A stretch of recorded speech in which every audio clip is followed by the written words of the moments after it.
تقدم لكم من طرف جولد فيجن باي أبرون.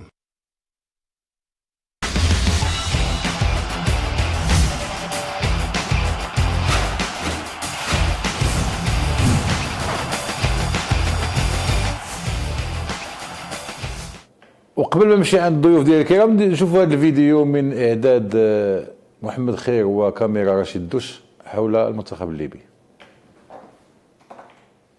وبغينا نطيحوا مع نيجيريا، بغينا نطيحوا مع اصعب فرقه باش تعرفوا المغرب واش تلعب مزيان ولا لا.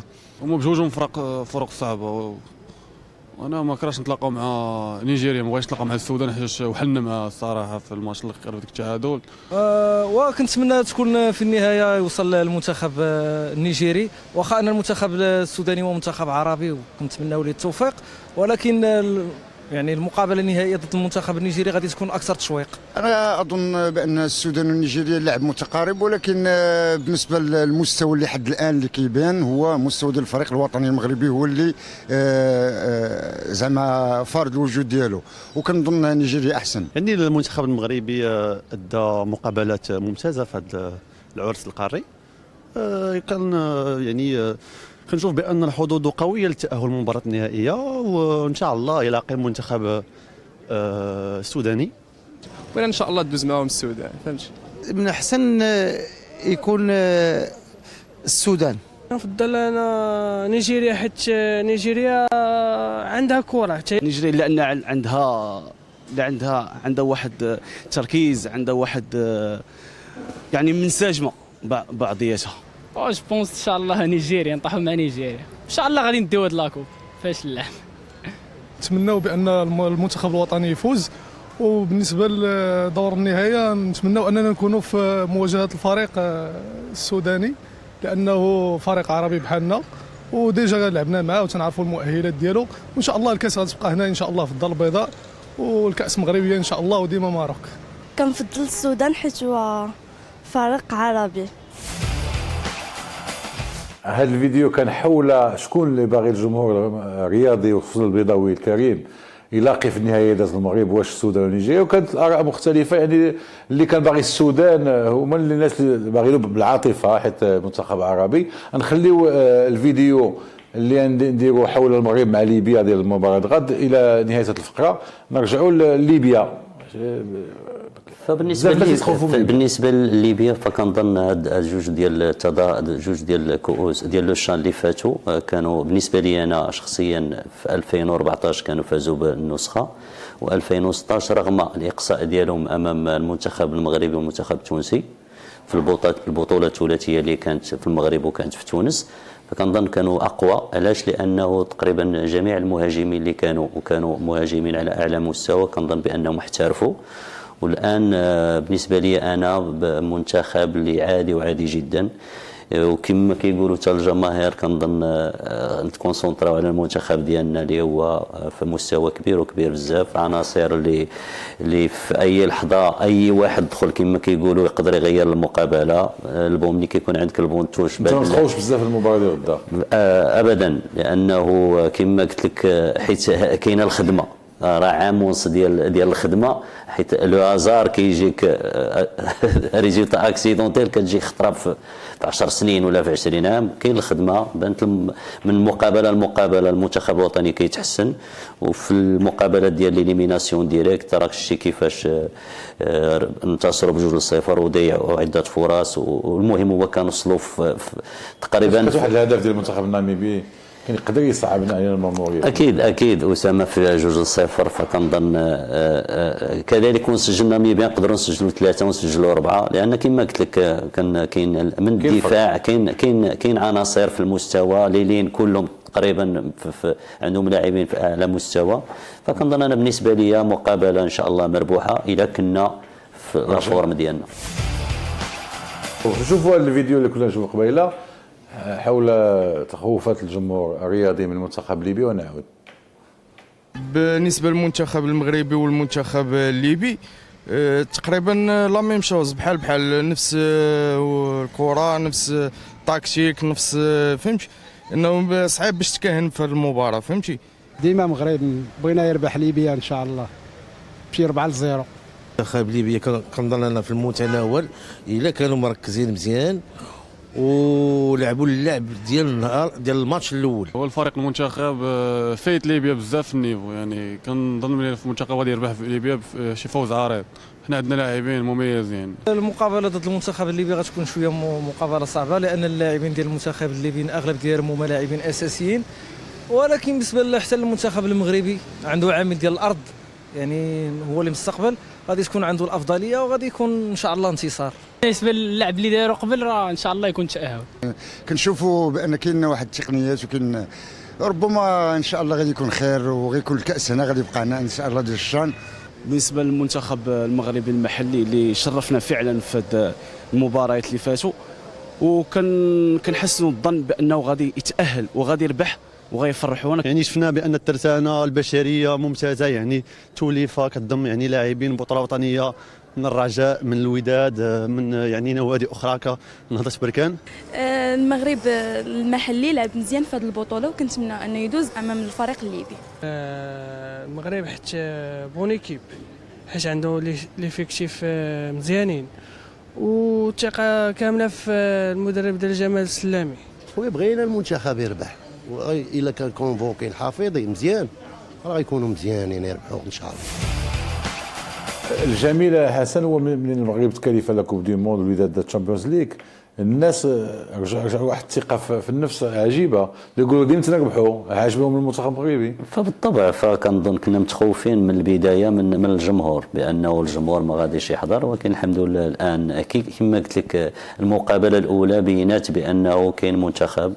غير ملي كيبان لك الشوفه الاولى ملي كيبان لك مع كتفرق السنتر كيبان لك وصلوا للبوطو تقريبا بطريقه جميله، تقريبا في ربع ساعه كتوصل تقريبا واحد 5 ولا 6 المرمى.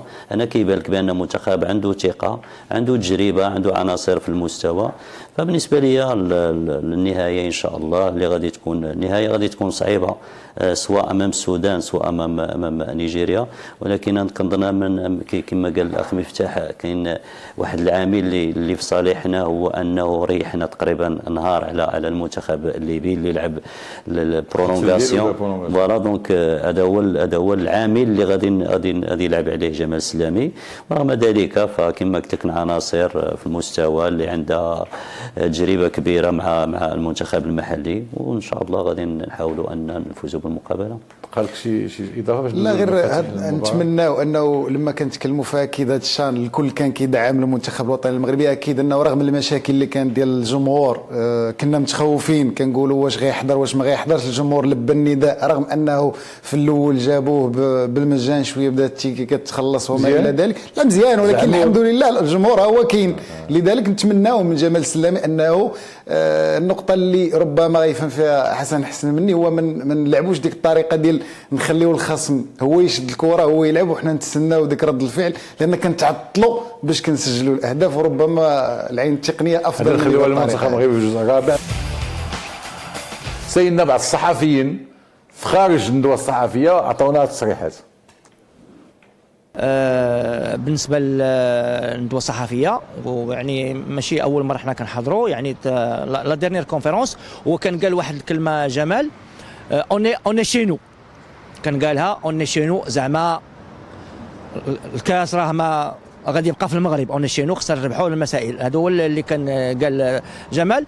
ودابا بالنسبه للمقابله ديال ليبيا، بالطبع كما عطينا لا كيستيون للبانون، قلنا له ودي واش ما سالك واش حاضر ولا شي حاجه، قال لك ودي حنايا ما كنخافوا حتى من واحد، وحتى الفريق الخصم يعني ما كنقلبوش على لو جوور اكس ولا شي حاجه، حنا لو جروب، يعني حنا كنحترموا لو جروب. يعني حتى لا كيسيون كنا عطيناها الحارس المرمى ديالهم، قلنا واش كتخاف من بن شرقي ولا كتخاف من ايوب الكعبي؟ قال لك انا ما كنخاف حتى من واحد. كتبقى بالطبع مقابله مفتوحه، الفريق الليبي اللي قال سلامي يعني هما ما تاهلوا لهذا الشان 2018 انهم فريق شويه مزيان. بالفعل هي ثقه كبيره بالنسبه لجمال السلامي على اساس انه المدرب المنتخب المغربي والمنتخب المغربي من بين المرشحين للظفر باللقب، خصوصا انه الاداء كان جيد ومميز في المباريات الماضيه. بالنسبه لجمال السلامي ولاعبيه الحضور الذهني كان جيد، تالق ايوب الكعبي في المباراه الماضيه كان مهم جدا بالنسبه للمنتخب المغربي وبالنسبه لاسود الاطلس. الظروف الان تختلف، ان المنتخب الليبي منتخب متحفز، منتخب طموح، منتخب يعود من بعيد يعني في اكثر من مناسبه امام المنتخبات، يعني امام رواندا وامام نيجيريا في يعني مباريات المجموعه في طنجة، وكذلك في المباراه الماضيه امام الكونغو والتاهل على حساب المنتخب الكونغولي في اكادير. نتمنى نكون عطينا لكم شنو وقع في الندوه الصحفيه بعيون الصحفيين المغاربه اللي عندهم هذا الحق. هذا الموضوع ديال ياميق خدا في هاد اليومين الاخيرين بزاف ديال المهنه. يعني في ياميق عنده كلوز ليبيراتوار، شرط جزائي ديال 800 مليون ديال الدرهم. جابوا له كونترا مع جينوفا باش يسنيها، وجينوفا خصها تخلص 8 مليون درهم لا كيس الدراجه ولا كيس الجامعه وتاخذ ياميق. جينوفا دخلت في حوار مع رئيس الفريق سي حسبان. علاش؟ حيت الا جات تخلص 800 مليون ديالك خاص تحطها ديك الساعات. جينوفا قالت تفضل زيد شويه الفلوس وتدوز مع الرجاء في ان كونترا بين فريق مع فريق وتخلص بشويه عليها. سي حسبان قال لهم لا، حيت مع كل اسف كاين مشاكل مع الفرق الايطاليه، خصوصا في الدار اللي كان مشى لبارما ومازال الفتح اليوم ما خداش فلوسه، وبالما حطت سوارت. فقالوا له بغيتي اتفقوا على كل شيء، قالوا له بغيتي ياميق خصك لا بدا تخلصني على اخر سنتيم اليوم. اليوم في الصباح البارح في العشيه جينوفا ما بقاش باغيين ياميق، مع العلم ان ياميق بقى على العقد، وهذا تعطل يعني زرب شويه باش يبقى على العقد. دخلوا بعض اللاعبين المغاربه الكبار في ايطاليا مع جينوفا، وجينوفا رجعت هذه الليله. وقبل ما ندخلوا لهذا البلاطو تكلمت مع السي حسبان وقال لك راه هذه الليله غيتوقع العقد بين الرجاء وجينوفا، من خلاله ياميق غيمشي لجينوفا، وتنظن جينوفا تخلص الرجاء على اخر سنتيم. هناك من يتكلم على 900,000 اورو، هناك من يتكلم على $1 مليون. مازال ما عارفينش هذا. كما كان الحال الرجاء تاخذ اكثر ملي كتاخذ، وكانت ياميخ لوفا لا كلوز ليبيراتوار ديالو.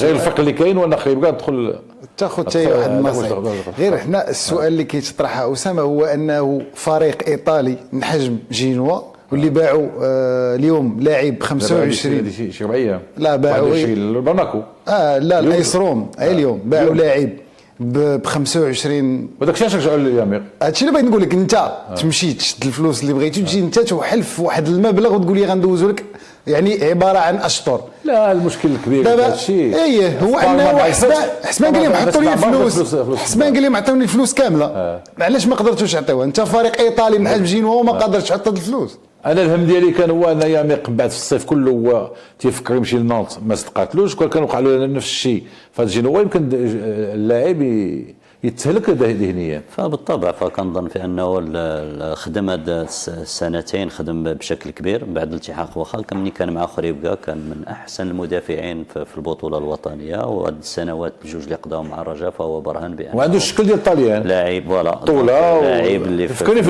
الكروز انا المستوى. فكنظن يستاهل اكثر من هذا المبلغ. ولكن لا كلوز اللي عنده ما كاينه فيها 800 مليون. لا دابا عطاو اكثر شويه، وكنظن بانه غادي يبين الى جانب بن عطيه وتماك في طاليان. كنظن عنده المستوى باش يلعب على اعلى مستوى. حيت وقع يقال بزاف في القضيه.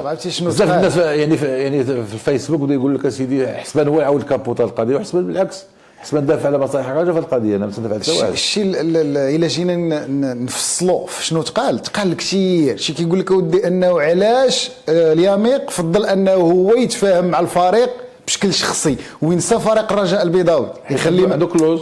متفق معك، انا كنقول لك الاشياء. السؤال اللي خصهم يطرحوا على الناس يطرحوا السؤال علاش الرجاء نهار الاول سمحات الياميق يدير كلوز ليبيراتوار.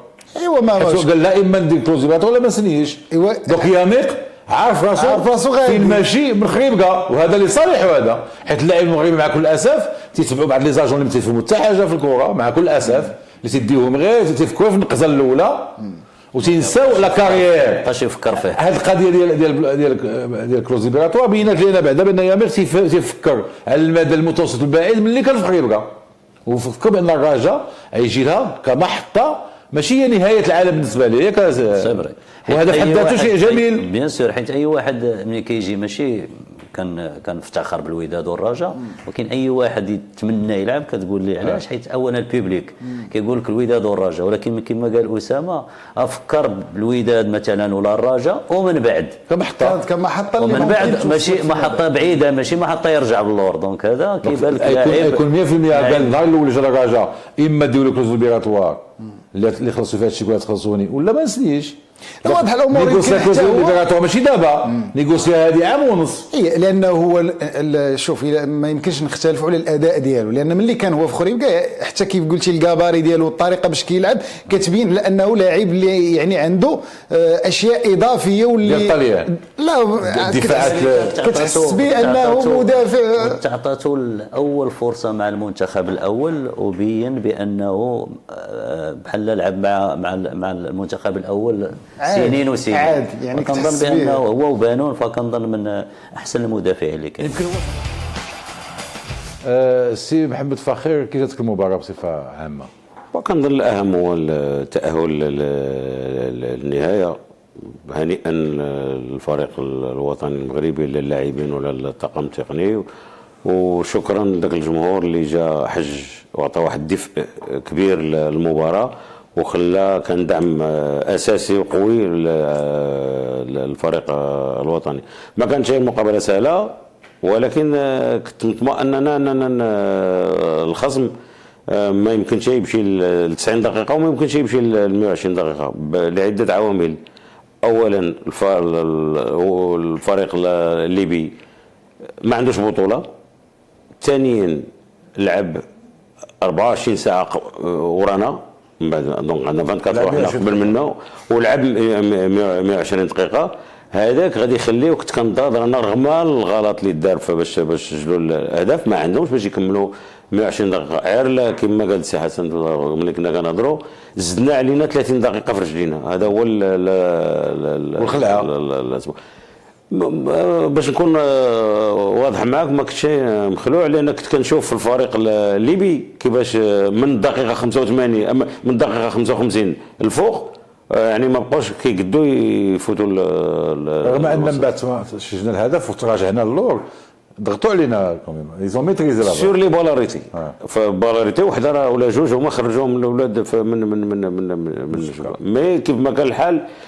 الى عندي الخيار ما بين تاهيل واللعب الجميل غنختار انا التاهيل 100%. سي حسن، طبعا المقابله كما كان منتظر ان الفريق الوطني كان مفروض عليه على انه ياخذ مبادره لعده اعتبارات نظرا للقيمه التقنيه اللي عند الفريق الوطني. وكما قال سي محمد فخير الفريق الليبي في هذه السنوات الاخيره انعدام البطوله انه في تربص باستمرار، ولكن ما كيمكن لهاش تعود لك مقابله فاز بالشان ديال 2014 طبعا، ولكن سنه مور سنه قد ما انك كتبعد على البطوله ما كتلعبهاش وان كيولي تاثير. يمكن الا ما لعبتي السنه الاولى نقولوا كان واحد التعويض شيئا ما، ولكن بعد السنه الثانيه والثالثه فاكيد على ان المستوى غادي يكون يبعد على اللاعبين، لان التنافسيه اهم شيء بالنسبه لاي لاعب باش يمكن له انه يطور في المستوى ديالو. وطبعا الليبيين كان مفروض عليهم على انهم او تفرض عليهم، وثاني حتى من ناحيه تاع المنهجيه تاع اي مدرب غادي يلعب امام الفريق الوطني المغربي امام هذا الجمهور الهائل اللي كان حاضر، فاكيد انه ما غيمكن له غير يلعب على انه على الدفاع وغادي يحاول يلعب على المرتده والكره الثابته. طبعا شفنا المقابله مرات واحد عده مراحل، كان ممكن انا في الشوط الاول اننا كون سجلنا الاولى والثانيه سيرتو الاصابات لانه كانوا تقريبا محققين كره تاع السعيد وكره تاع احسن الشوط الاول منذ بدايه كان خلاف المباريات الاخرى. الشوط الاول كان احسن، تسجيل بكري كان ممكن انه يزيد يحرر اكثر اللاعبين، كان ممكن انه فعلا يقد يسجلوا اكثر، لان الوقت اللي سجلناه حتى الشوط الثاني فكان الفريق الليبي ما بقى عنده ما يخسر. واكيد على انه تصور بالنسبه في نظري تاع السلامي على انه الفريق الليبي غيلوح جميع الاوراق ديالو غادي يحاول يدافع الى الامام اكيد عندنا راس الحربه عندهم قامه طويله، كيوزن شويه، خلق بعض المتاعب في الكرات العاليه في الثنائيات الهوائيه. هذا ربما اللي خلى على ان السلامي خذا بعض المبادرات انه من بعد ما سجل مبادرات باش يعزز في وسط الميدان في المرحله الاولى. وكان سجلنا كيمكن ساعه الى الماتش. انا عندي فيه تحفظ هو ان منين سجلنا الهدف الاول غيرنا مهاجم بوسط ميدان دفاعي، يعني خفنا. منين سجلنا الهدف الثاني عاوتاني غيرنا مهاجم بمدافع اوسط. يعني كان سجلنا من الاول المباراه ولعبنا الماتش كله اللور تنسينو ليبيا يمكن نخسروا. واللي كنت مخوف منه انا اكثر هو لان لو الفريق الليبي سجل اشنو هو رد الفعل، حيت من هذا في هذا التورنوا كله ديال لوشان ما عمرنا كنا احنا منهزمين. فاشنو هو رد غير في المباراه التاهيليه في مصر لا كان دوير على الشان. كيفاش غادي يكون رد الفعل وقدام البيبليك ديالك؟ هذاك هو اللي صعيب، اللي كان يمكن يصعب. انا قد ما احنا اللي غنسجلوا قبل ما نتخوفش على الفريق الوطني، ولا سيما كاين جوج تغييرات ما مفهومينش. هذاك الشيء بغيتكم تشرحوهم لي. لا كمدرب كان هو اكثر بغى يحافظ بتغييرات، لان كيخمم اكثر من بعد تسجيل الهدف، كيخمم اكثر يحافظ على النتيجه باش يمشيو للنهايه، حيت المقابله ما كانتش سهله. فالوقت اللي سجل الفريق الوطني تيقول لك على الاقل نحافظوا على ذاك الهدف. لو ما جاتش الهفوه اللي دارت في الدفاع كنظن كانت انتهت المقابله وما غنهضروش كاع على هو كان متخوف اكثر وبغى يحسن الدفاع. هذه القضيه ديال ما نهضروش، حنا تفرجنا انا وياك جميع وهضرنا قبل من هدف التعادل، رغم ان هدف التعادل خطا مباشر شارك فيه بالرحمه وشارك به زنيتي بدرجه اكثر، حتى ياميق شويه اللي خداتو كره كونتر بي. كما كان الحال التغيير خروج حداد ودخول بالرحمه ما فهمناش في ذاك الوقت بالضبط. هو في ديك اللحظه دونك كان تبين على انه غادي يحاول يعزز وسط الميدان، لان كان يبان لي على ان الفريق الليبي غادي ربما غادي تكون ردة فعل ديالو باش غادي يحاول يمارس حقه وياخذ حقه في الهجوم، لانه ما غيبقى ليه ما غيخسر. كتبقى طبعا اللي كان صعيبه هو ان الاصابه كتسجل في 5 دقائق الاخيره، و5 دقائق الاخيره من خلال واحد مجموعه تاع الاخطاء ربما هذا اللي ربما خلى على ان فعلا ان السلامي كان خايف، وخلاه على انه فعلا دار هذه التغييرات باش يامن شيئا ما وسط الميدان في المرحله الاولى. المرحله الثانيه الدفاع، لانها فوت بحال هذه الدرجه امنا بكري شويه، لان تصور كان ليبيا داك 2-2 باش نهجموا حنا باش نماركيو الثالث. هذه بالنسبه للاشواط الاضافيه ربما كانت حاله اخرى. لا الاشواط الاضافيه حتى سجلنا الهدف الثاني تما في الاشواط الاضافيه تما باقي 4 ساعات الشوط الاضافي الثاني كله. كنظن لو شيما تاكتيك ما تغيرش. علاش؟ جاب بالرحمه دخلوا بلو سيكوريزون، داروا عنده ان بون جو تيت وعنده دي غولونس ديال 40 et 50 متر، يبو رونفيرسي الجو عند لي زاتاكون رابيد. شكون يتحيد من الميليو تيران؟ هو الكرتي داز في اليمين، هو اللي دار باش يبلوكي السعيدي داز ولير اكزاكتومون. السعيدي داز ولير دونك لو شيما تاكتيك نا با شونجي. غير لا كاليتي دو جوور الكرتي ني با بوكو بلوس لعاب دو بيركسيون بحال الشكل ديال حداد ولا الشكل ديال حمودان ولا الشكل ديال بزاف الناس كتيسينو حمودان. الناس كتيسينو حمودان الى لي كريي داك لافولي اللي كرياها دو لوتر كوتي. انت مشيتي بوكو بلوس في لافولي اوفونسيف. الكارتي il est beaucoup plus défensif par rapport les attaquants الاخرين. دونك دارو غادي يكون عنده لي دو، il peut garder le ballon parce qu'il est assez fort، يقدر يخلي عنده الكره كيف يقدر يدافع. هذا الشيء علاش مزيان. وخلونا نرجع للضيوف ديالي الكرام، نشوفوا الاجواء اللي عرفتها المباراه قبل بدايتها في مركب محمد الخامس.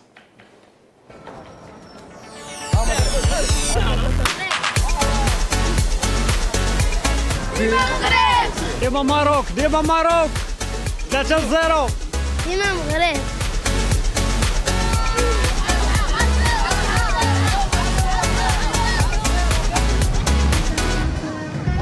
حنا جينا نتفرجوا في المنتخب في هذا النصف النهائي، وان شاء الله يربحوا. هذا الشيء اللي باغيين المغاربه كاملين.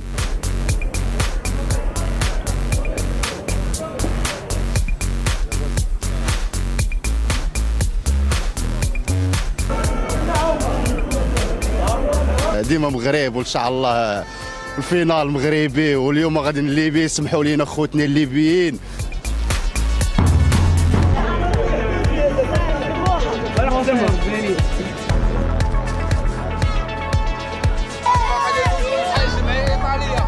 على 4-0 ان شاء الله. في 2014 حنا دابا ان شاء الله في 2018 تكون مغربيه ان شاء الله. تتويج مغربي 100% في الوداد.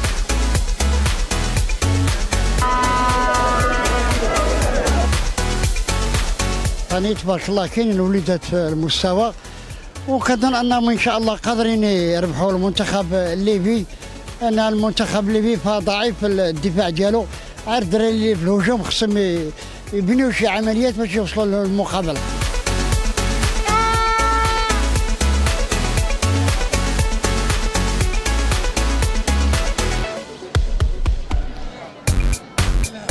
الناس ديال مراكش ولا ديال الناس كازا ولا الناس ديال المغرب كامل، حنا الحمد لله جينا باش نساندوا المنتخب ديالنا الا هو المحلي، اللي تنتمنى ان شاء الله عليه الفوز اليوم قدام نظيره الليبي.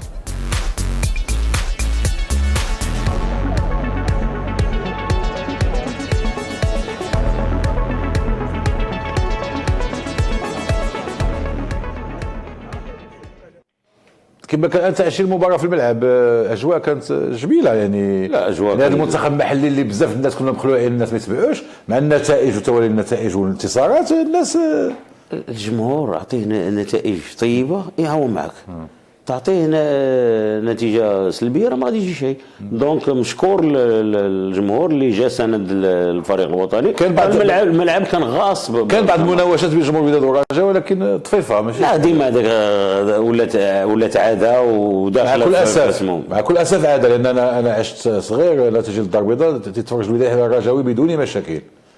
في ذاك الايام ما كانش ذاك المشاكل كاع بين الوداد والرجاوي. في وسط الملعب كان شدان تريقيل، ولكن ما كانش هاد يعني. باغ كونتخ اللاعبين بيناتهم في وسط الملعب ما تدخلش هذا الرجاوي هذا ودادي، وهذا عجبتني بزاف. اللاعبين مصاحبين بزاف بيناتهم، وكنظن مزيان مصاحبين بزاف. كاين الناس اللي وراها هادشي ماشي هذا سلام، هذا من ايجابيات جمال السلامي. كاين ستاف تكنيك على راسهم جمال السلامي، ونقول بالواضح كاين ان بريزيدون فوزي القجع اللي ديريكتومون امبليكي مع اللاعبين، دونك قريب ليه. راه ملي كيكون مشكل، راه سمعت كان المشكل ديال بن شرقي وكان ديال ياميق، راه كان رئيس تما وكان قريب، وملي كيبرك مع لاعب كيعنقو كيبرك معاه ساعه وكيفسر ليه علاش والدرابو ناسيونال وهذه لا كاين دونك شحال هذه باش الجماعه امبليكي فوتباليستيك. انا نفسر لك علاش عنده لا بيلساسيون، ما تجيش تعاود ليه عنده لا بيلساسيون ضربات القلب ديال الفرقه. عنده ما غادي يجيش واحد يحكي ليه. دونك حتى لا بريزونس ديالو خلات ان هذوك اللاعبين خذوا واحد الثقه. ونمشيو نشوفوا الميكرو تروطوار ونعود. غنربحوا الكوب باذن الله، وغيبقى هذا ان شاء الله، وديما مغرب. تكون المنتخب النيجيري، نتلاقاو مع المنتخب النيجيري، منتخب كبير باش تكون مقابله كبيره. كنتمناو اننا نلعبوا مع السودان. علاش؟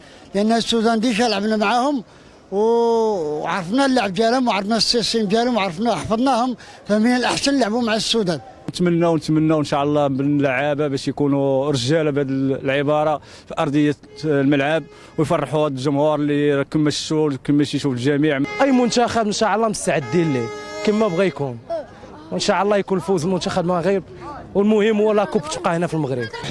حنايا مستعدين نخليو الكاس في البلاد ديالنا. اي فرقه جات في النهايه غنربحوها ان شاء الله، حنا مستعدين لها. تفاؤل جميل. كنظن كل شيء متفائل لا ماشي تفاؤل تلحقنا للنهايه. لا واحد السيد قالنا نهار السبت اللي فات قالنا احنا مسالسين بربح، وكان درتي مع الميكرو توقف من 11 نوفمبر حنا مسالسين بالخسران باش عارف ربح حتى شي بربح. كنظن في 5 ديال المقابلات راه تسجلوا 12 هدف ولا ما استقبلنا جوج الاهداف اللي استقبلنا، فنسبه كبيره. فكاينين اهداف، كاينين مقابلات اللي فتنا جوج ديال الاهداف، جوج ولا 3 المقابلات كلهم فتنا كلهم مينيموم جوج، كله مينيموم جوج. كاينين اهداف ما يمكن الا الجمهور يجي ويسجل. اخر كلمه شنو تفضل انت، السودان ولا نيجيريا؟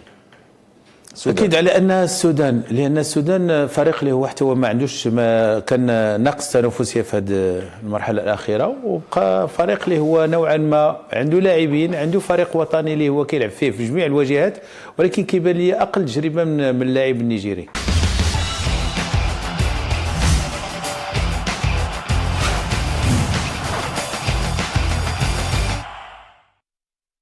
جليسة رياضية مع أسامة تقدم لكم من طرف جولد فيجيون باي أبرون.